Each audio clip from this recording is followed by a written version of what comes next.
Patuloy pa ring pinag-uusapan sa social media ang isyu patungkol sa pangungulimbat di umano ng halos bilyon-bilyong piso ng ating Vice President Sara Duterte at President Bongbong Marcos.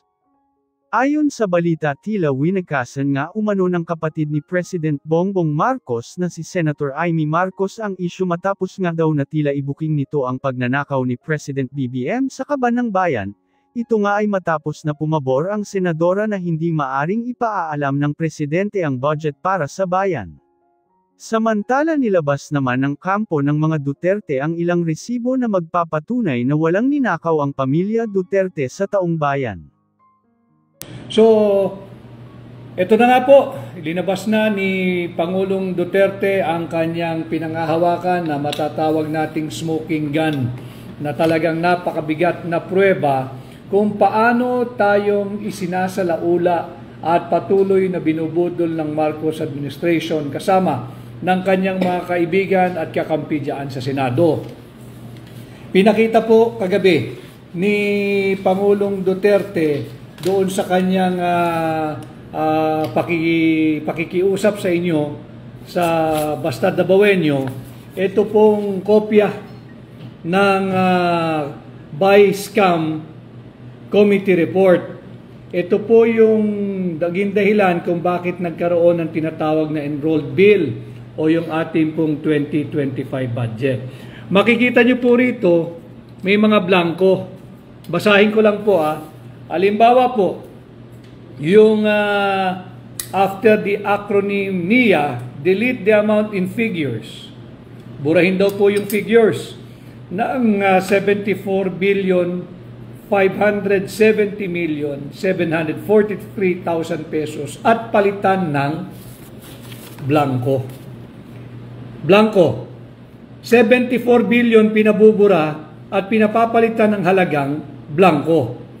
Tama po si Pangulong Duterte nung sinabi niya na hindi ito pwede, hindi ito naaayon sa saligang batas. This is an abandonment of a sacred duty and constitutional duty of our lawmakers na bantayan ang hanggang sa isang sentimong pera nating mga Pilipino. Ito po, hindi na nila maitatanggi ito. Nakikita po niyo yung mga pirma. Pirmado po ito ng mga senador at kongresistang bahagi ng Vice-Cam. Ito po yan. At wala hong matibay at magiging legal na paliwanag dito kung bakit ito blanco. Sapagkat nung ito po ay pinirmahan na, meaning ratified na po ito ng contingent ng Senado at ratified na po ito ng contingent ng House of Representatives, ito na po yung tinatawag na enrolled bill. Magtataka ngayon ng sambayan ng Pilipino. Ang ating pong budget ngayong 2025 ay 6.32 trillion. Ito po ay pinirmahan ni Bongbong Marcos noong December 30, 2024. Ito po ay 2 weeks ago lamang. Paano ka nagkaroon ng 6.32 trillion pesos na figure bilang ating budget, panay blanco? Pipilitin ko pong ipaliwanag ito sa pinakasimpleng pamamaraan na kaya ko Yung budget ko kasi maraming natatakot dito, akala nila napakahirap, napakasalimuot. Hindi po. Ginagago na po tayo, mga Pilipino. Tayo po'y patuloy na binubudol. Ang budget po for 2024 ay 6.32 trillion pesos. Paano sila nagkaroon? O how did they arrive at 6.32 trillion pesos budget and figure? Ang dami dito na nakita ni Congressman Sid Ungab na mga blanco. Base sa kanyang initial na pagsasaliksik, 11 item lamang po yung blanco. Pero marami pa. Ito pa lamang ang kanyang ibinibigay at napapakita sapagkat ang budget po natin ay around 222 pages yata, more or less. So balik po tayo sa budget. Bakit po mahalagang nakikita nyo itong in-expose ni Pangulong Duterte? Sapagkat ito na po ang budget ng Pilipinas. Blanco. Tapos ang pinirmahan ni Bongbong Marcos ay 6.32 trillion pesos. Paano siya napunta sa 6.32 trillion pesos kung napakaraming blanco? Halimbawa, mga kababayan, habang kayo po'y naghahaponan, samahan ko kayo. pasimplihin natin itong diskusyon sa budget. Tanungin po ninyo ang inyong anak, kung meron po kayong anak na elementary ha, tanungin po ninyo siya. 1 plus 1, sasagutin po kayo nun. Sigurado yan, tiyak yan, 2. Dahil 1 plus 1 ay talagang 2. Pahirapin po natin para masubukan ninyo yung galing ng anak ninyo sa math. Tanong nyo po sa anak nyo, 2 plus 2, sasagutin po kayo, pihado yan, nakakatiyak din po ako, 4. Tama na naman. Gawin nating mas mahirap. Tanungin po ninyo yung anak nyo, 3 plus blank. Yan po ang tanong nyo sa anak nyo. Pagalitan ninyo pag hindi niya kayo sumagot. 3 plus blank equals ilan? Yun ho ang naging resulta nitong pangbubudol ng vice cam. Tanungin po ninyo, mga kababayan, ganito po kasimple ang aking pagpapaliwanag dito sa mga blankong ito. 3 plus blank, ito po ang ginawa ng Bongbong Marcos administration. Ito po ang ginawa ng mga mambabatas. 3 plus blank is equal to 6.32 trillion pesos. Ganun po kagagaling at henyo sa mathematics ang ating mga mambabatas. Yung blanco nalalagyan nila ng final amount. Pero mas magaling ang ating Pangulo dahil sa kabilat ng blankong ito, napirmahan niya, pinirmahan niya, alam niyang kulang 6.32 trillion pesos ang ating budget ngayong 2025. Kaya Jocelyn Grefalda, mabulok sana sa kulungan lahat ng mandarambong. Jocelyn, hindi na natin bubulukin. Bilang senador ninyo, ibabalik ko ang death penalty. Huwag na natin silang bulukin sa selda. Ating ibalik ang death penalty sa lahat ng mga mandarambong sa gobyerno. Si Ellen, tama po kayo Ellen, ipa-impeach na yung BBM na yan, sobra na. Balikan po natin yung impeachment. Meron pong mga kumikilos na impeach. Sara, asan kayo ngayon? Pinakitaan kayo ng ebidensya, blank check ang ibinigay ng mambabatas kay Bongbong Marcos pagdating sa 2025 budget. Ito ang dapat nyong pagralihan. Dito kayo dapat sumisigaw ng impeach. Ito ang dapat i-impeach. Ito ang ka-impeach. Yung mga nagrally kahapon at yung magrarally sa darating na araw daw dyan sa simbahan dyan sa EDSA.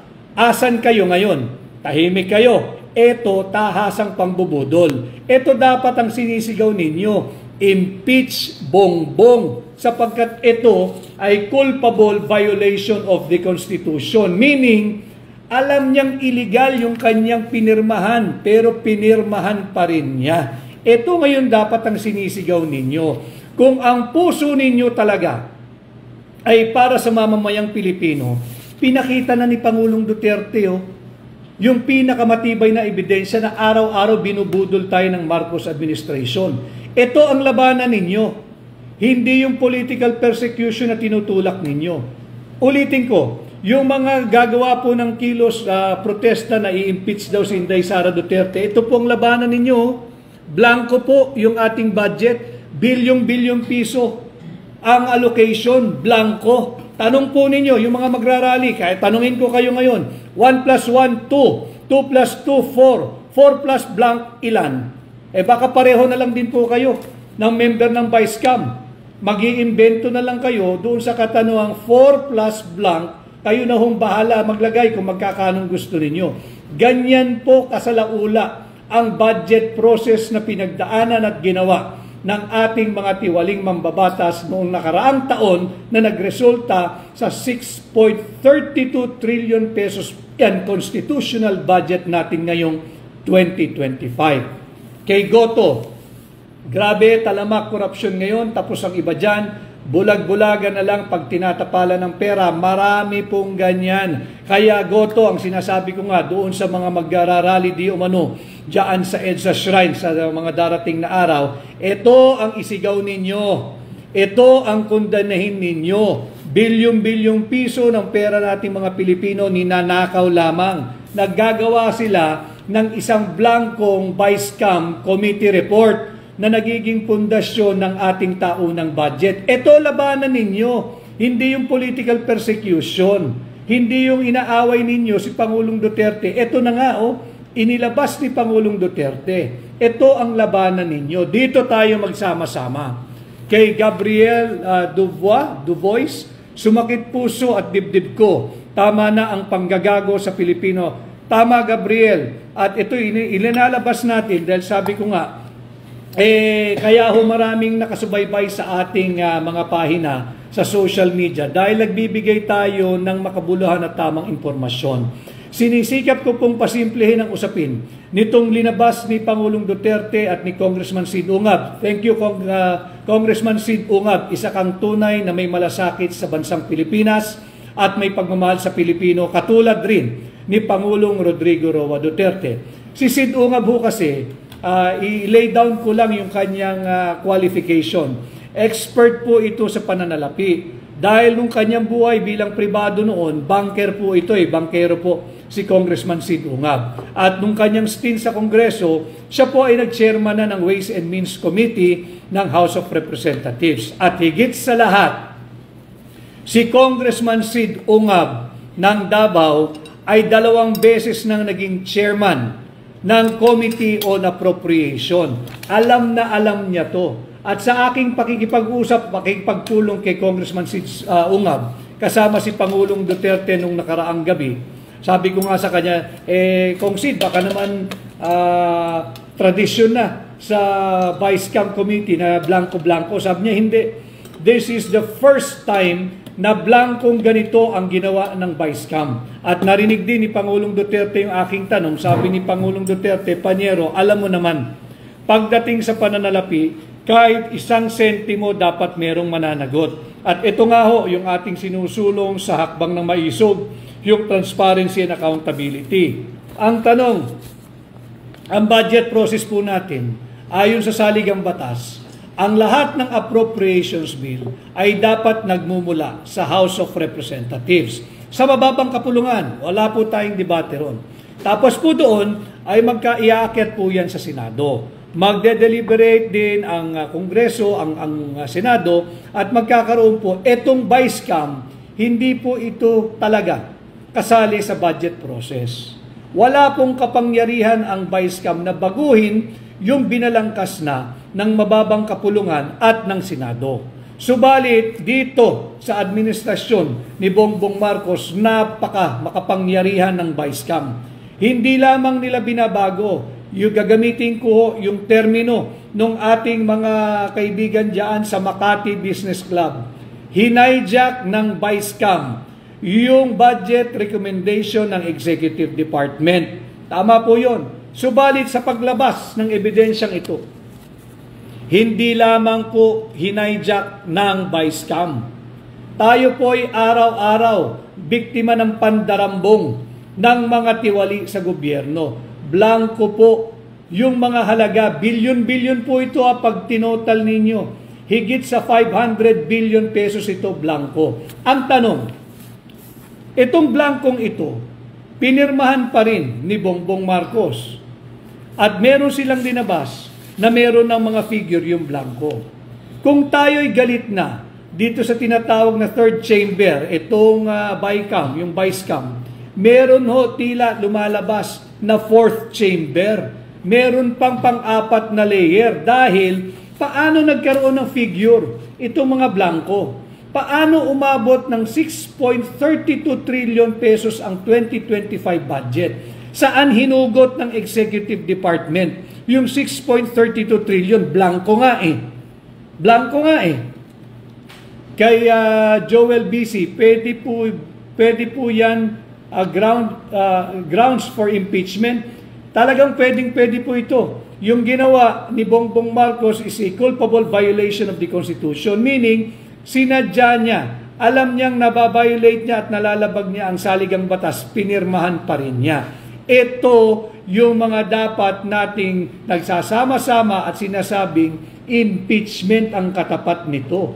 Bilyon-bilyong pisong halaga po ito. Kay Mixtures, Attorney Garapala na talaga dyan sa Congress. Hawak lahat ni Martin.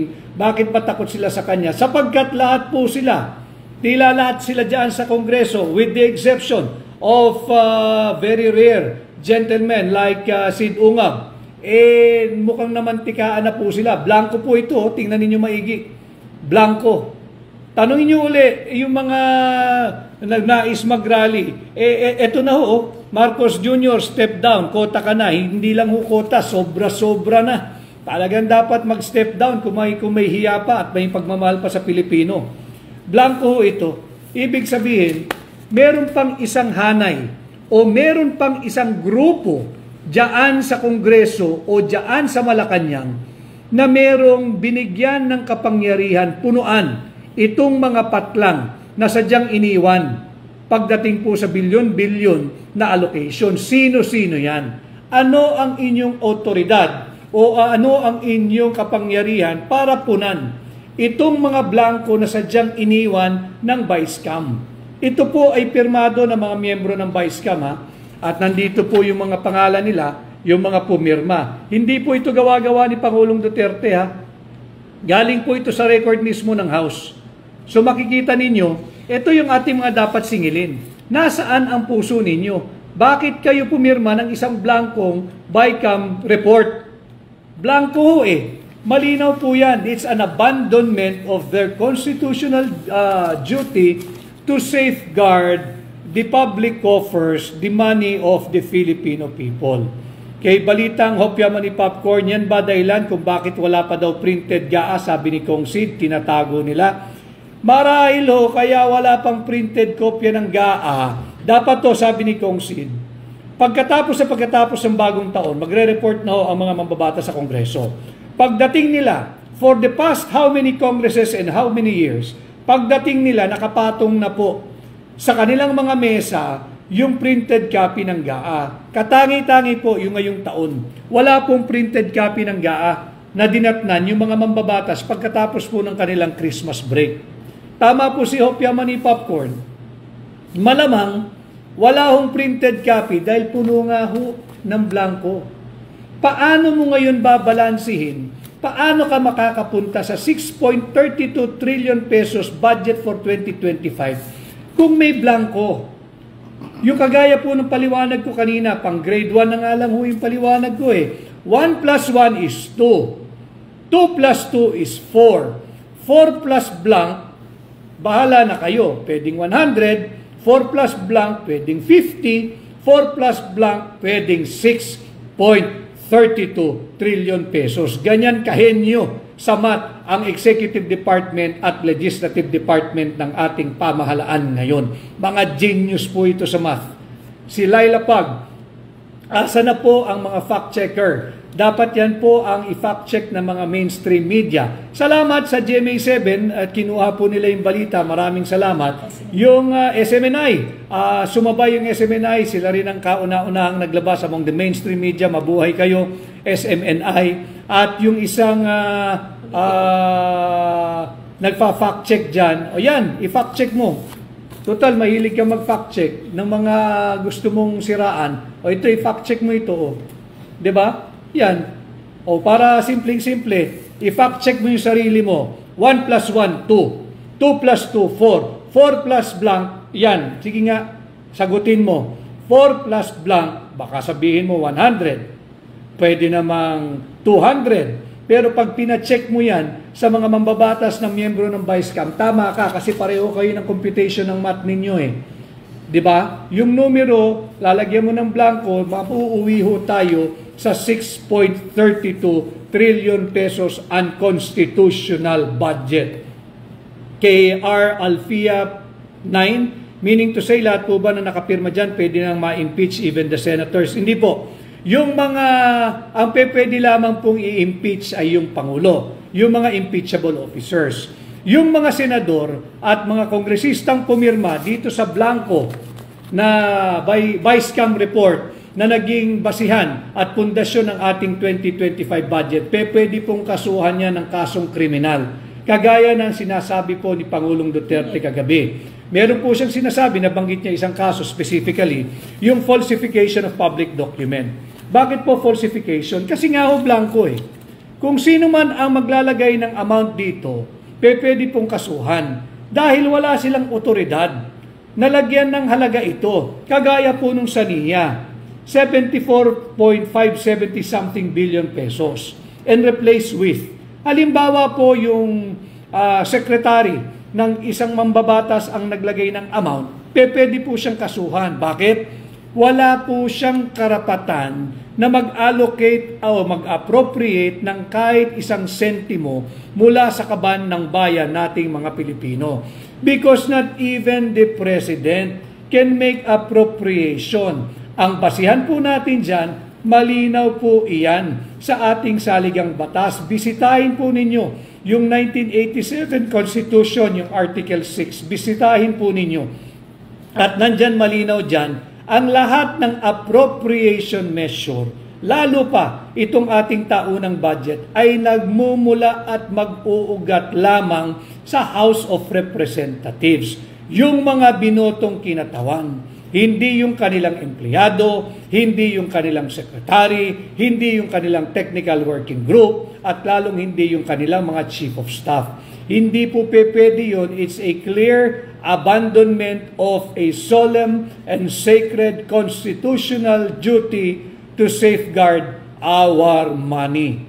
Kay Jake Alvarez, pwede po malaman sino-sino ang mga pumirma. Ang nakapirma po sa parte po ng Senado, naririto po yan, ay yung pinuno ng Finance Committee at chairperson, si Senator Grace po.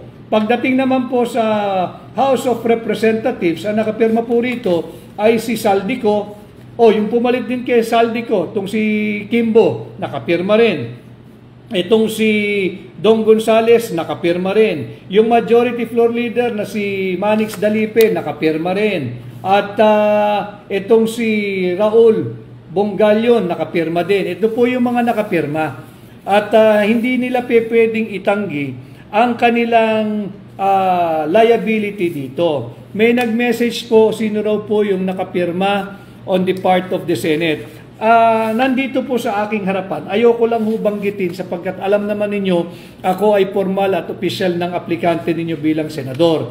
Kung babanggitin ko yung mga pangalan nila rito, baka sabihin sinisiraan ko sila. Subalit ito naman po ay nagsisirculate na. Kayo na po ang magsaliksik, makikita naman ninyo kung sino-sino mga senador ang pumirma dito. At yan ay panugitin natin. Si Annie De Leon Ramos, pwede po ba mahiya naman yung mga pumirma na yan? Wala na nga po silang hiya, Ani Wala silang hiya. Binubudol nila tayo.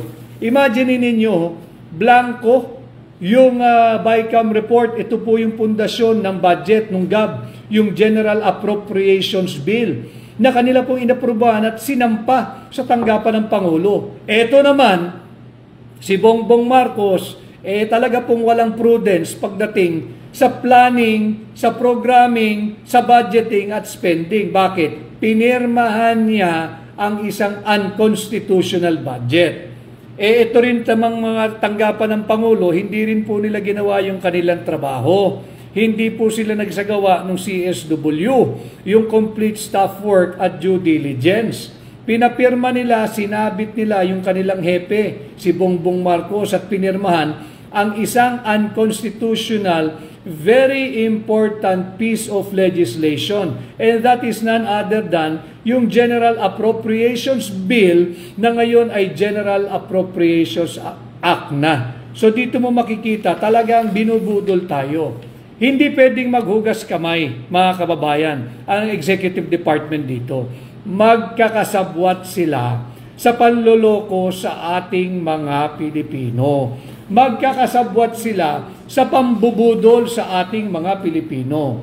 Bago po tayo magpatuloy, nais ko lamang pong pasalamatan din pala ang ating yung nag-interview po sa atin, si Dr. Carl Balita. Marami pong salamat. I have been receiving many encouraging words and reviews doon po sa interview ginawa ninyo kasama ako. Salamat, Dr. Carl Balita. Bisitahin po nyo yung kanyang page dyan sa social media at nandyan pa po yung aking interview.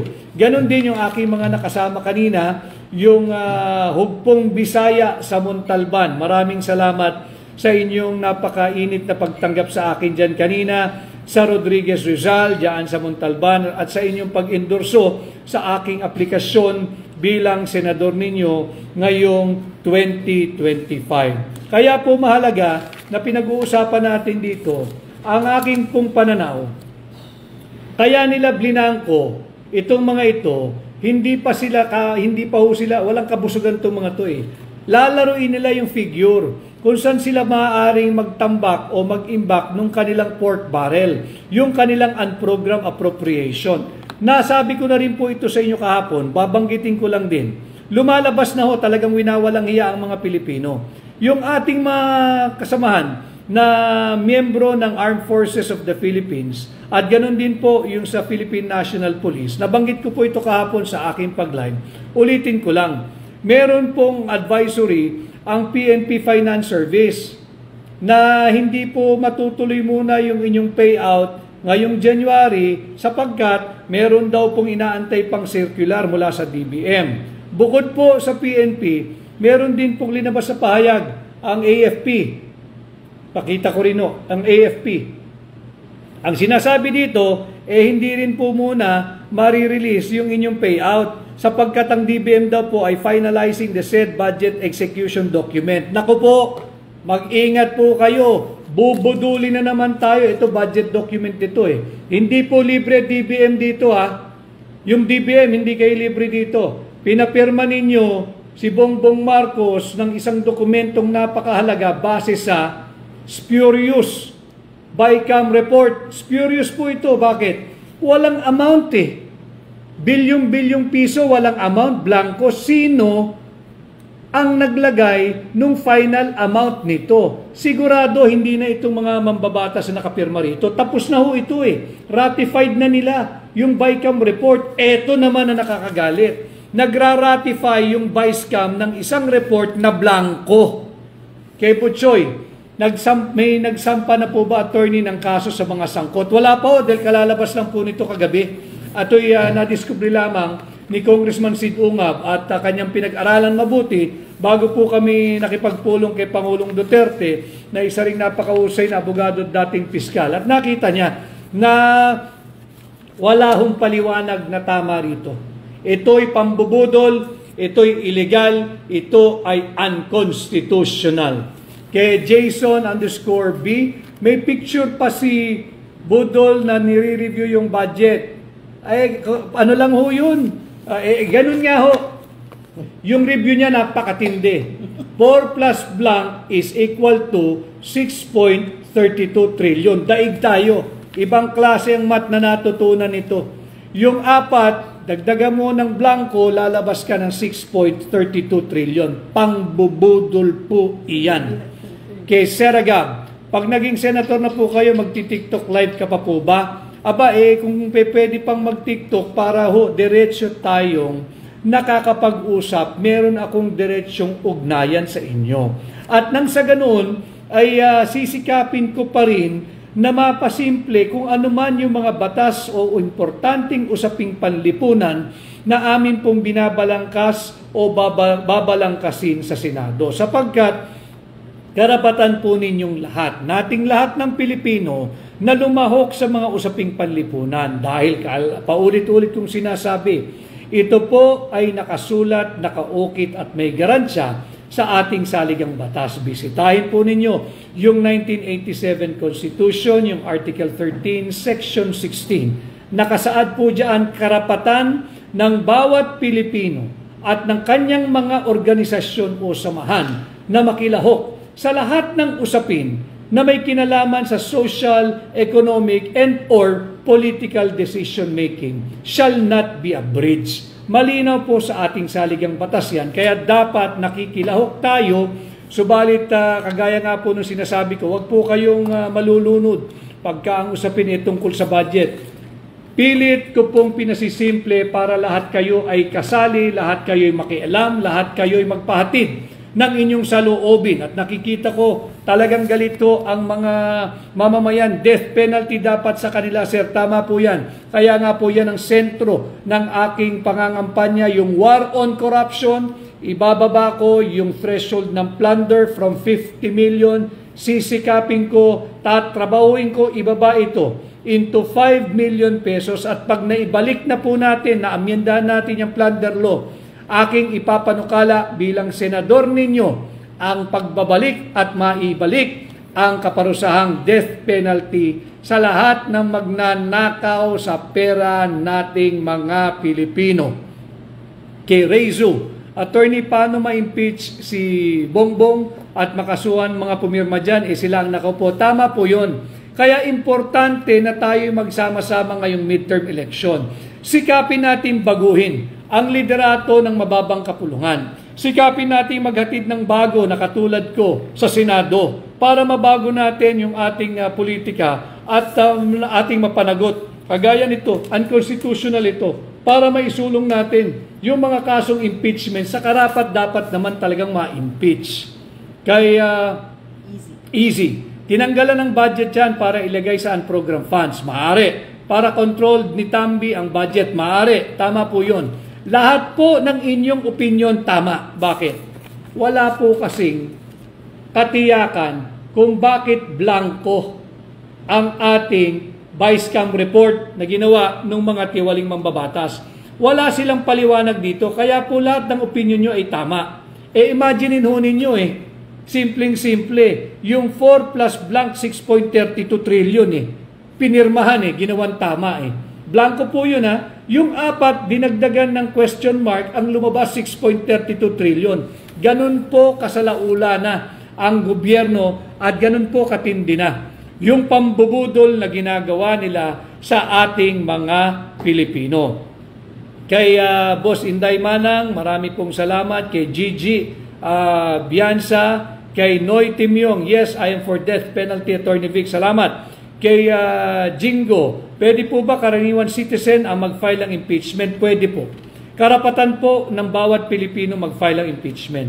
Ang magiging problema lang ho natin dyan, walang mag-iendorso pagdating sa Kongreso. Kasi nga, kontrolado ng huwad na gobyerno ni Bongbong Marcos. Huwad sapagkat yung kanila pong ginagawa ay hindi na para sa interes nating mga Pilipino. Ito po ay sa interes na ng mga iilang elitistang politikong nakapaligid sa kanya. Yan po ang masaklap na katotohanan. Ito ho yung prueba. Titigan niyo ho mabuti, pwede ho kayo mag-screenshot. Ayan po. Hanggang ngayon, matatapos na po ang araw, tahimik po ang mga miyembro ng kumiting ito. Walang nagsasalita dahil hindi po kayang ipaliwanag ito. Hindi kayang ipaliwanag ito. Bilyong-bilyong piso ang nakalagay dito tapos blanco. Kagaya ng sinabi ni Pangulong Duterte, it is like giving somebody, authorizing someone to fill in a blank check that is already signed by the account holder. Ganun po nangyari dito. Binigyan ka ng blankong cheque, bahala ka kung magkanong ilalagay mo. Walang problema sa pera, filapan mo kung magkanong patong ang gusto mo, bahala ka. Ganyan po ginawa nila sa budget. Akala ho natin, galit na tayong lahat na zero budget yung binigay sa PhilHealth. Nagalit na ho tayo na binawasan ng 31 billion pesos ang education sector. Nagalit na tayo dyan. At kung ano-ano pang panlulokong ginawa nila. At nagkakaisa ang higit na maraming Pilipinong nagsasabi na unconstitutional nga itong 2025 budget. Hanggang sa nung isang gabi, nung kami po ay nagpulong sa Davao ni Pangulong Duterte at si Congressman Sid Ungab, at ganoon din po ang abogado ni Pangulong Duterte, si Attorney Martin Delgra, nagsama-sama po kami. At pinakita nga ito, nagulat kaming lahat kung gaano na tayo binababoy ng Marcos administration. Blanco po. Blanco po. Blanco yung naging pundasyon ng 2025 budget. Ito po ay sinasalaula na ang saligang batas. Wala na pong batas na umiiral ngayon. Kaya simpatika, maligalig, salute po sa iyo, Attorney Vic. Kami po ay sa inyo. Salamat po at ako po naman ay sa inyo at sa mamamayang Pilipino. Kay Maris Naral Zapata, watching from Dubai. Maraming salamat, ang dami, may kaibigan po ako na nasa Dubai ngayon at ang daming araw po mga Pilipino dyan. Mabuhay po kayo. Alam kong sumasakit na rin ang inyong kalooban at dibdib sa nangyayari, subalit kinakailangan kong ilabas at balangkasin yung mga ganitong usapin sapagkat ito po'y kasali kayo Kayo po yung tinatawag na bagong bayani, nagpapadala rito ng remittance. Ganito lang po ginagawa sa remittance na pinadadala ninyo. Ganito po ang ginagawa sa ating mga kapatid na OFW. Ganito po ang ginagawa sa perang pinapadala ninyo.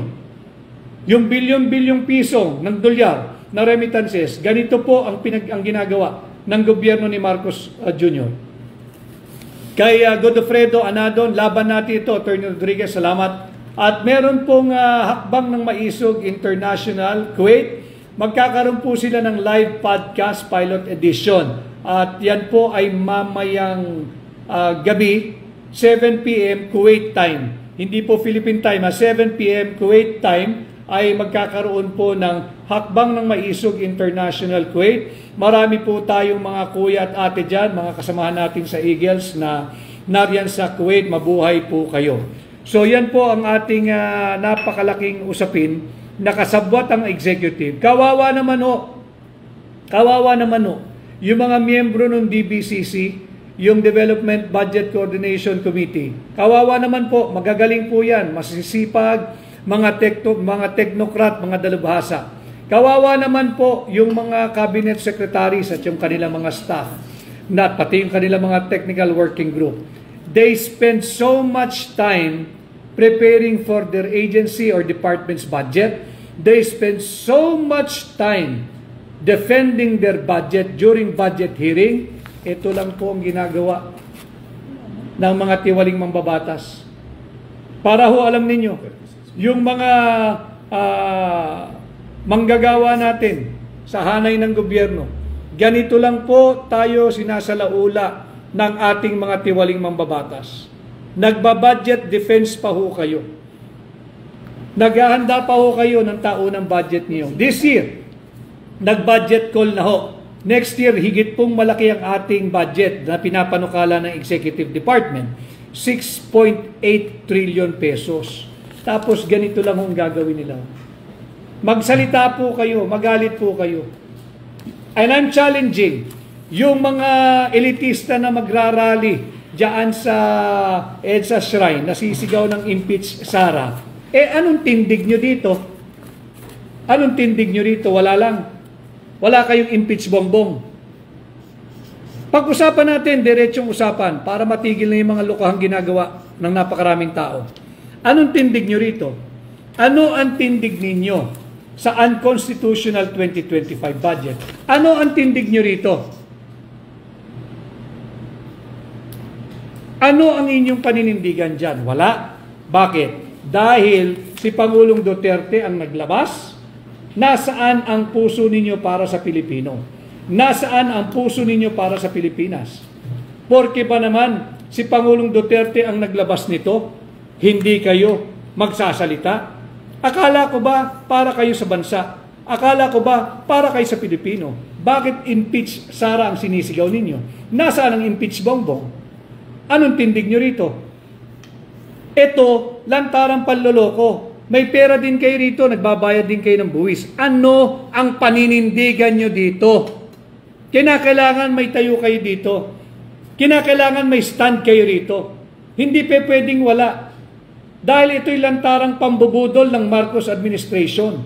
Mas mainam ito ang pag-usapan ninyo sa inyong gagawing prayer rally. Ito pag-usapan ninyo. Ito ang isama ninyo sa inyong dasal na matigil na ang panluloko ng Marcos administration sa ating mga Pilipino. From Aguila, aamin ba si Marcos Jr. sa pagsasalaula nila sa budget? Ayaw nga niya magpa-drug test. Hindi po siya amin. Pinirmahan nga ho niya eh. Tama po yun. Ayaw nga niya magpa-drug test. Hindi rin siya amin dito. Bakit siya amin dito? Pinirmahan niya eh. Nalalaman niyang unconstitutional. Meron pa hong linabas na pahayag na babawiin daw niya, gagawan daw nila ng paraan na maibalik yung budget o yung pera para sa mga foreign assisted projects. Isang malaking kalokohan po yun. Isang malaking kalokohan. Alam mong tinanggalan ng pondo yung counterpart money para doon sa foreign assisted projects. Pinirmahan mo pa rin. Ngayon, ang propaganda mo, bida ka, hero ka, hahanapan mo ng pondo. Alam mo nga tinanggalan ng budget eh. Pinirmahan mo pa rin. Dapat yan, yung matagal na namin sinasabi, bago nyo pa pinirmahan yan, sa hakbang na maisog, hayaan mo na. na magkaroon ka na lang ng reenacted budget kesa naman magkaroon ka ng unconstitutional budget. Pinag-aaralan daw. O paano mapag-aralan to? Sige nga.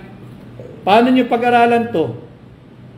Kahit 1 taong kayo mag-aral sa 4 plus blank, hindi ka makakakuha ng tamang sagot. Blanco nga eh. Iniwan mong blanco. Yung 4 plus blank, iniwan mong blanco. Si Isabel Maninkil, malaking bigayan, hindi magsasalita ang mga salot sa bayan. Obvious na malaki talaga ang bigayan nila. Kay Gox Valerie, garapalan na talaga ginagawa nila. Garapalan talaga, walang hiya, ang kakapal ng muka. Kay Angeli Piloton Sumalpong, hindi masyado mabilis. Kaya, bakit pumasa? Kayun nga ho may pagkukulang ang tanggapan ng Pangulo, malaki. Hindi sila gumawa ng complete staff work. Wala silang ginawang due diligence. Pinapirma nila yung kanilang hepe. Pero ang mas magandang tanong, sino ang naglagay ng halaga dito sa sadyang iniwang blanco ng vice cam? Tapos na po ito, pirmado na po ng mga miyembro. Yung mga senador at mga mambabata sa mababang kapulungan, pirmado na tapos na po ito eh. Ito na nga po yung enrolled bill, ito na yung GAB, yung General Appropriations Bill, na pinadala sa Malacanang at yun nga ho pinirmahan noong December 30. Paano na pirmahan? Blanco. Yung naging basihan. Sino ang naglagay ng amount? And whose authority para makapaglagay siya ng amount? Sapagkat uulitin ko sa ating systems of law, sa ating saligang batas, ang appropriation measure ay nagsisimula sa mababang kapulungan. Dadaan sa Senado at pag natapos na, ito na nga ho, pirmado na ng Vice Cam, magiging enrolled bill. At yan nga po yung tinatawag na General Appropriations Bill. At yan po yung ipapapirma sa Pangulo at pinirmahan naman kaya naging General Appropriations Act. Ang tanong, sino ang naglagay ng mga amount o figure sa sadyang iniwang blanco? Hindi na po Kongreso yan. Hindi na po Kongreso yan. Kung ito ay umabot na blanco papuntang Malacanang, sino sa Malacanang ang naglagay ng amount dito? Bawal po yung criminal act po iyon. At kung hindi naman ang Malacanang, pagkatapos sa Vice Cam, pagkatapos ng Vice Cam report, merong naglagay ng amount na miyembro ng Kongreso, sino sa kanila? Dahil bawal din po yun. Doon na po yung papasok yung kasong falsification ng public document. Sapagkat wala ka namang authority na maglagay ng amount dito. At unang-una, hindi dapat ito iniwan na blanco. Marami pong mga dapat managot dito sa illegal, immoral, unlawful, unconstitutional 2025 budget. At dapat po number 1 dyan ay yung pumirma, kaya ito naging batas, yan po ay si Bongbong Marcos. Yan ang dapat sinasama nung may mga gagawing pagkilos sa darating na January katapusan. Hindi ko po alam kung sino-sinong grupo sila. I have an idea kung sino ilan sa kanila na ang sinisigaw daw ay impeach Vice President Inday Sara Duterte. Ito, ano to? Wala kayong stand dito. Dapat ang sama ninyo dyan, impeach Bongbong Marcos. Ito, 6.32 trillion pesos. Sinasalaula tayo, binubudol tayo. Ano ang tindig ninyo dyan? Yan ang ating pag-usapan, mga kababayan. Huwag tayong maging ipokrito. At naiintindihan ko sila, hindi sila ngayon makapagsalita dahil si Pangulong Duterte ang naglabas nito. Si Pangulong Duterte ang naglabas nito, kaya ayaw nilang sumali o ayaw nilang magsalita. Sapagkat ang puso nila ay hindi para sa Pilipino. Kaya Makoy Don, nakakatakot, kaya nilang dayain ang national budget. Sisiw na lang sa kanila na dayain ang eleksyon. Pagkataw po tayo'y pumayag, mandadaya talaga yung mga yan. Subalit, kaya nga po nagbabalita kami sa inyo ni Congressman Sid Ungab, ni Pangulong Duterte, pinasisimple natin ang usapin patungkol sa unconstitutional budget sapagkat kinakailangan lahat tayo ay may pakialam at lahat tayo dapat ay makialam. Mainit na mainit pong pinag-uusapan ito kagabi pa sa social media at sa traditional media. Salamat doon sa ating mga kaibigan at kakilala na nagmumula sa traditional media at linalabas po ninyo sapagkat ito po ay hindi na usaping politika. Bansa naman po unahin natin. Yung bansa naman po, linoloko na po tayong tahasan, binubudol na po tayo. Huwag po tayong pumayag. Ang dami po niyan. Yung 117 billion pesos, baka akala ninyo nakalimutan na natin. Yung 117 billion pesos na pera ng PDIC, ng Philippine Deposit Insurance Corporation, nasaan? Nasaan? Yung 60 billion pesos ng PhilHealth last year, nasaan? Tapos ngayon binigay yun ng zero budget or zero allocation ang PhilHealth. Imagine ninyo, zero ang PhilHealth. Tapos ito lahat blanco mga kababayan. Oh. Bilyon-bilyon, daang bilyong piso ito blanco. Ang tanong natin, singilin natin si Bongbong Marcos, si Martin Romualdez. Paano ninyo na iuwi sa 6.32 trillion pesos yung budget for 2025 kung maraming blanco? Ang dami hong blanco eh. Pwede ba na meron kang full amount na rekomendado mong budget na napakarami mong iniwang blanco? Ibig sabihin, nanguhula na lamang tayo. Pwede palang ilagay dyan na 7 trillion eh. Total, marami naman blanco eh. At total, hindi naman madidiscover ito ng sambayan ng Pilipino. Yun o ang akala nyo. Ito na po, naglalabasan na yung mga papel. At marami pa hong madidiscover, nag-aaral lamang po yung aming maliit na team para hanapin pa yung mga blankong sadyang iniwan ng Vice-Cam. Yung Vice-Cam, ito po ang naging pundasyon ng ating budget. Ito talaga ay nakakagalit. Bilyon-bilyon po ang halaga ng korupsyon. Hindi na po uso milyon yun, bilyon-bilyon. Sinida Samtran, grabe na kawalang hiyaan ng Marcos administration. Grabe na po talaga. Kay Ernesto Abuel, mabuhay ka rin Ernesto Abuel. Antonio Halina, paano na ang sahod ng mga nagtatrabaho sa gobyerno? Yung mga nagtatrabaho sa gobyerno, para din po alam ninyo, yung 2.3 billion pesos ninyo ay sinunog na ng management ng GSIS. Yung 1.8 million strong government workers, gigising na naman kayo ng maaga bukas. Magtatrabaho na naman kayo. Kakanta na naman kayo ng ating pambansang awit. Pero pagkatapos niyan, mag-usap-usap kayo sa inyong opisina. Yung 2.3 billion contribution ninyo sa GSIS ay sunog na. Ininvest, inilagak ng management ng GSIS sa 3 publicly listed companies na hindi kumikita.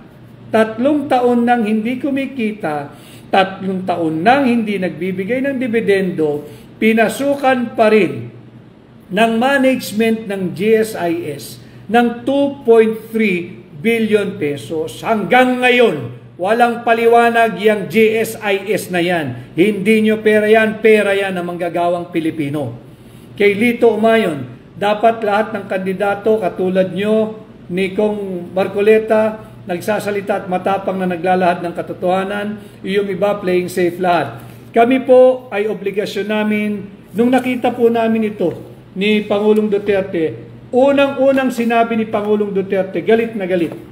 Obligasyon ng kung sino man ang makakakita nito na ipagbigay alam sa mamamayang Pilipino kung anong kalokohan ang ginagawa sa atin ng gobyernong ito. Yan ang unang naging salita ni Pangulong Duterte. It is the duty of any Filipino na makakakita nito na ating pag-usapan at ipagbigay alam sa kapwa natin Pilipino. Dahil pera po natin ito. Linoloko po tayo ng mga tiwaling mambabatas, sinusunog po yung ating mga pera.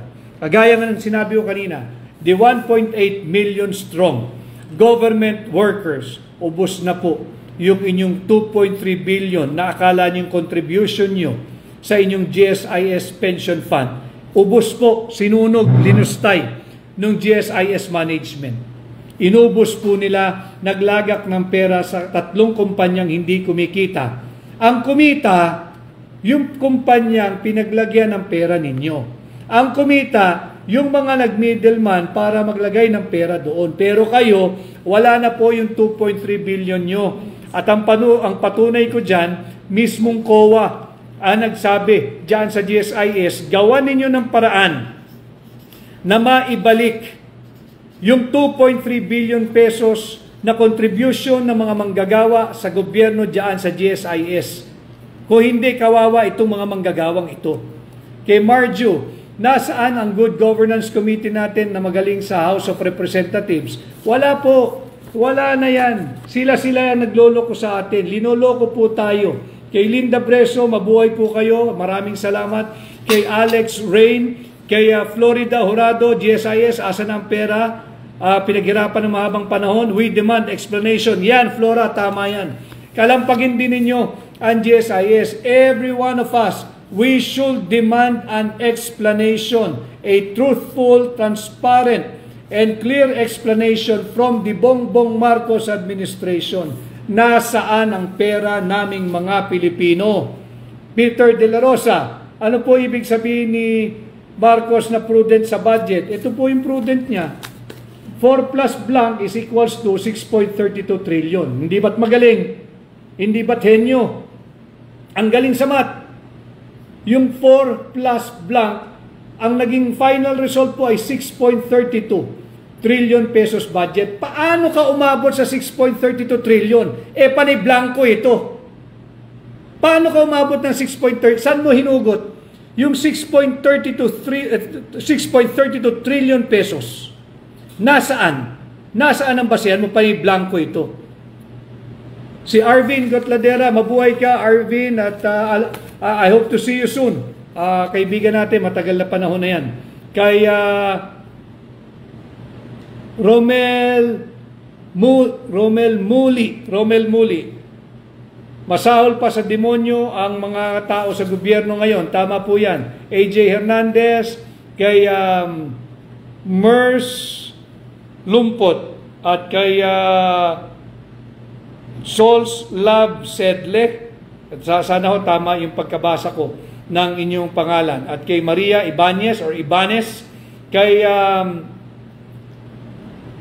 Sano Seratobias, mabuhay po kayo. So ito po yung ating pagpapatuloy na pag-uusapan sa mga darating pang panahon. Tahimik po ang Malacanang, tahimik po ang Kongreso, hindi nila mapaliwanag kung bakit blanco ang Vice-Cam report na ito.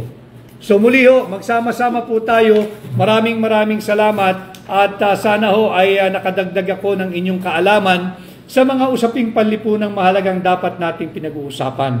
Maging vigilant po tayo at ating pong i-assert ang ating mga rights bilang Pilipino. At hindi na po biro-biro ang pambubudol na ginagawa sa atin, subalit pag po kayo mawala ng pag-asa, dahil ngayon 2025, magsama-sama po tayo. Maghatid po kayo ng bago sa Senado, at ngayon 2025, kasama po si Atty. Vic Rodriguez, posible ang pagbabago.